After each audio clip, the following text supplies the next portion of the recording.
सुरुवात करूयात राजीव सरांच्या प्रश्नांनी।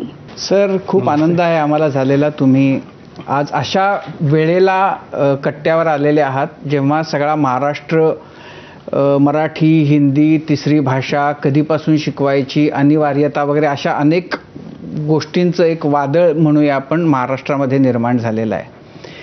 आणि याच्यामध्ये खरंच सगळ्यात बेसिक कळीचा मुद्दा जो आहे तो भाषा शिकवताना कोणत्या वयापासून मातृभाषेशिवायच्या भाषांची सक्ती व्हावी किंवा ती शिकवण्याचा आग्रह धरला जावा। पहिल्या इयत्तेतल्या मुलांना ज्यांचं वय 5-6च्या आसपास असतं अशा मुलांच्या माथ्यावर एक नाही, दोन नाही, 3 भाषा मारण्याचं सध्या महाराष्ट्रामध्ये विचार सुरू आहे। आणि त्याला असं म्हटलं जातं की त्या वयामधल्या मुलांची आकलन क्षमता खूप जास्त असते, त्यामुळे त्या गोष्टी ते पटकन आत्मसात करतात आणि जर 3-3 भाषा मुलं शिकली तर ती मागं पडणार नाहीत। तर 2 प्रकारचे विचार याच्यातून मांडले जात आहेत। तुम्हाला याच्यामध्ये कोणाच्या सांगण्यामध्ये बोलण्यामध्ये जास्त ते ताकद वाटते किंवा कोणाचा मुद्दा जास्त योग्य वाटतो?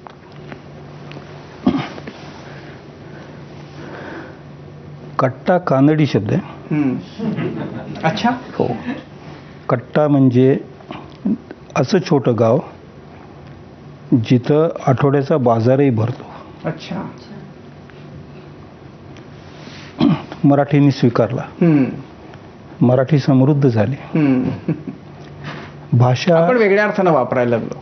हो, सराफ कट्टाही असू शकतो, तो बाजाराशी, सराफांचा बाजार।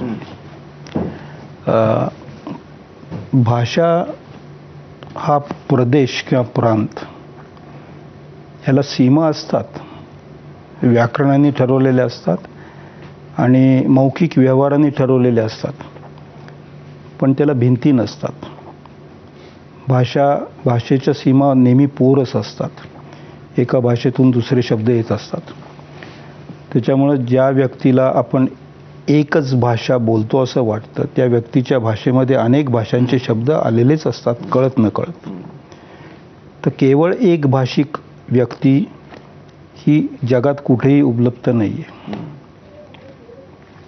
बाकी राहिलं शासकीय धोरण, मराठी शिकवावी का मराठीखेरीज अजून काही शिकवावं, हे जे सरकारी धोरण आहे त्यांनी भाषांचं नुकसानही होत नाही आणि भाषांचा फायदाही होत नाही। फक्त सरकारची स्वतःची क्षमता आणि पात्रता ह्याच्यावरचं ते रिफ्लेक्शन आहे। आणि आत्ताचं सरकार जर हिंदी पण पहिलीपासून शिकवा असं म्हणत असेल तर ह्याचा अर्थ महाराष्ट्रात राहणाऱ्या मराठी माणसांचा विचार करून भाषिक धोरण ठरवण्यापेक्षा दिल्लीमधल्या सरकारने काय सूचना दिल्यात ह्याच्या आधारावर धोरण ठरवलं जातं असं आपण म्हणू शकू। आणि ते मराठी माणसावर अन्यायकारक आहे असं मी मानतो। बाकी प्रश्न तुम्ही जो विचारला आहे की एक व्यक्ती किती भाषा शिकते, लहानपणी किती भाषा डोक्यामध्ये राहू शकतात, तर मेंदूमध्ये जो भाषाचा व्यवहार आहे त्याच्यासाठी 85 बिलियन म्हणजे कितीतरी शेकडो 8500 हजार कोटी इतके न्यूरॉन्स काम करतात। आणि ते लहान मुलाच्या डोक्यामध्ये कितीही भाषा स्वीकारू शकतात, अशा प्रकारे त्याची रचना असते।